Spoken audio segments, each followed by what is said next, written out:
It's the second day of the Nifty ending below 1%. Almost all of the major indexes are down.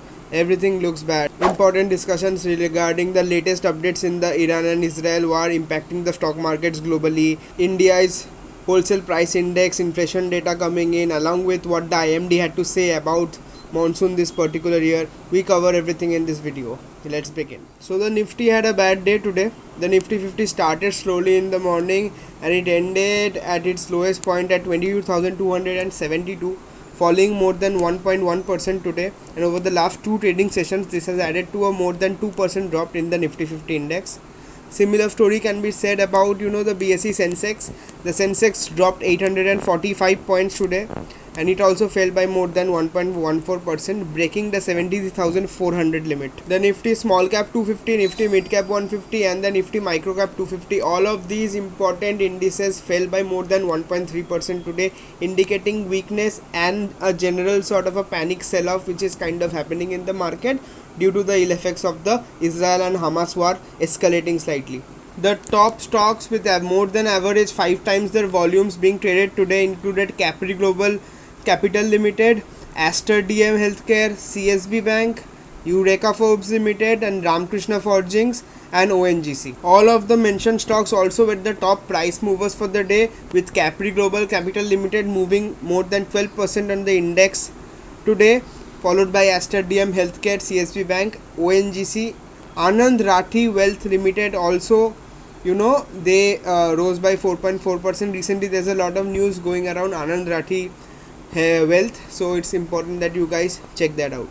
The top gainers in the NSE were ONGC, Hindalco, Maruti Suzuki, Nestle India and Britannia. The top losers on the NSE were Shriram Finance, Wipro, ICICI Bank, Bajaj Finance and Bajaj Finserv. Now coming to the most important news sections, we'll start off with the geopolitical and economic news, following that up with stock specific news. Starting off with the Iran-Israel war escalation, which happened over the weekend, in which more than hundreds of bombs were fired in the air by Iran, negatively impacting the current stock market situation globally. Further escalation in the conflict, may lead to a hike in global crude oil prices. And whenever there is a hike in the global crude oil prices, it will lead to a higher inflation rate in the world. With increasing crude oil prices, import bill of India will actually increase, and once the import bill of India increases, this will lead to a higher rate of inflation within the country, pushing the both WPI as well as the CPI rate of inflation. In the US, a higher rate of inflation would also make the US Fed more reluctant to cut rates this year, which had initially been predicted to be more than 2 rate cuts or 3 rate cuts at the in the last FOMC meeting.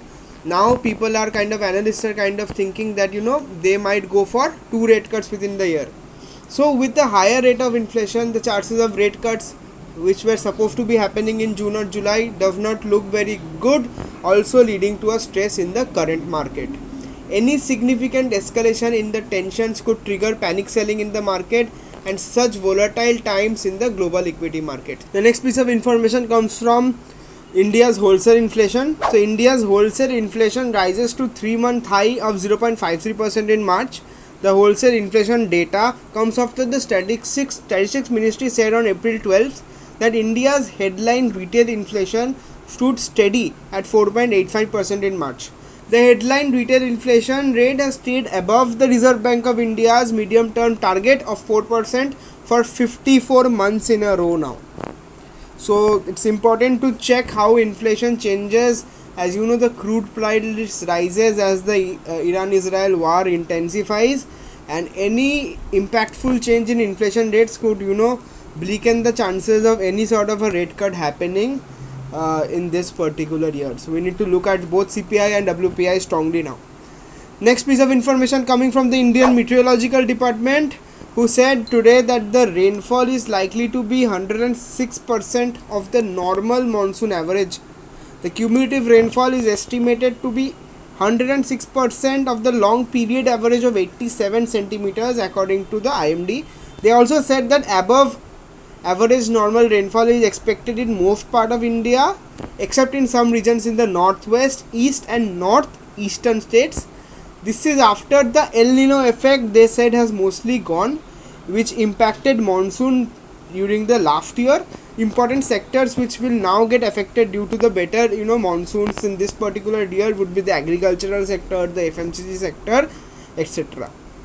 Tata Consultancy Services declared their Q4 FY24 results on 12th April. Their top line increased by 3.51% and their profit increased by 9.51% on a year-on-year basis.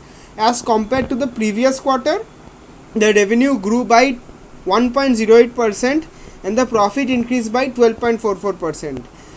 Basically this indicates that though the top line of the company have not grown on a quarter-on-quarter basis, they have made a lot of changes in their cost structure. They have they might have actually lowered their attrition, they might have actually lowered their selling and general administrative expenses, as it can be seen in the reports that their FG&A expenses declined by 4.46% on a quarter-on-quarter basis, and on a year-on-year basis this declined by 1.86%, thereby indicating why the margin of the company increased this particular quarter. The operating income was up 12.16% on a QoQ basis and increased by 9.93% on a year-on-year basis. The EPS in the Q4 FY24 for TCS stands at 34.35 rupees, which is increased by 10.35% on a year-on-year basis. Overall, it was an average set of numbers by TCS, nothing to be greatly excited by. This clearly indicates the short to mid-term pressure in the large cap IT services segment, though the medium cap IT segment is stalled to make a much better sort of a return this particular quarter. Next piece of information coming from Happiest Minds Technologies, in which they partnered with Mindsculpt Analytics, which is a healthcare solutions company, to develop advanced AI medical preventive and diagnostic solutions. The company informed that this collaboration aims to leverage artificial intelligence and machine learning techniques to deliver medical and diagnostic solutions that focus on individual health, wellness and aging. This project, they said, will act and seek to deliver precise mapping of individuals' physiology, facilitating a highly nuanced comprehension of health, wellness and aging on an individual level. This is basically in terms with the growing AI healthcare segment, in which personalized AI treatments based on your DNA and your genome mapping is gaining a lot of scale in both the US as well as the European markets, and it's great to see that Happiest Minds is partnering with Mindsculpt to bring all of these technologies to a larger scale of audience. So that is a great thing. Next information comes from Ramkrishna Forgings, who won a 270 crore order for the Vande Bharat train set. RKFL has received this order for Vande Bharat train set, in which the contract value is at 270 crores, which this basically involves the development and validation of the bogie frame of the sleeper version of the Vande Bharat train set, and it is to be supplied to the BHEL TRSL consortium. So RKFL doing well in bagging orders, which will have a better impact on their stock price. And lastly, Bharti Airtel has received a notice imposing a penalty of 97,000 for alleged violation of license or condition, which is instructed by the DOT, or the Department of Telecommunication. So these were the most important news for this particular trading session. The market right now looks very volatile, and it also is at a very high sort of a level, at ranging between 22 to 25,000 levels. So you might think that in this bull run almost all of the sectors have been doing extremely well. However, in this particular video I have shown how you could use Tijori Finance and Screener and find out those undervalued and underperforming sectors. So best of luck and check all of these videos out. Till then, thanks, bye, and drop a like if you like the video.